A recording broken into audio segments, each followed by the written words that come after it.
জাতীয় দলে খেলা নিয়ে যা বললেন অঙ্কন, চলুন জেনে আসি পুরো ভিডিওতে। নিউজিল্যান্ড এ দলের বিপক্ষে প্রথম 2 ম্যাচে বড় জয় তুলে নিয়েছে বাংলাদেশ এ দল। এবার সিরিজের শেষ ওয়ানডেতে মাঠে নামতে যাচ্ছে টাইগাররা। আগামীকাল শনিবার সিলেট স্টেডিয়ামে সকাল 9টায় শুরু হবে ম্যাচটি।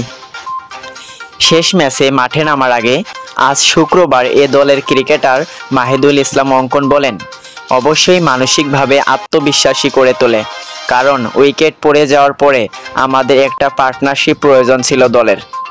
আমরা চেষ্টা করেছিলাম যতদূর পর্যন্ত ক্যারি করতে পারি। গত ম্যাচের সিজনুরিয়ান নুরুল হাসান সোহানের প্রশংসা করে অঙ্কন বলেন, সোহান ভাই অনেক ভালো ব্যাটিং করেছে, অবশ্যই আমি উপভোগ করেছি। আশা করি এমন আরও অনেক বেশি করতে পারবো ইনশাআল্লাহ। জাতীয় দলে খেলা নিয়ে খুব বেশি তাড়াহুড়া করছেন না অঙ্কন। তিনি বলেন, এসব আমার মাথায় নেই, আমি এসব নিয়ে খুব বেশি চিন্তা করি না। আমরা যে কাজ করি এভাবেই কাজ করার আগ্রহ আমার। আমি চাই যাতে আমি আরও বেশি কাজ করতে পারি, তাড়াতাড়ি অনেক ভালো কিছু করতে পারি, সেটাই আমার লক্ষ্য।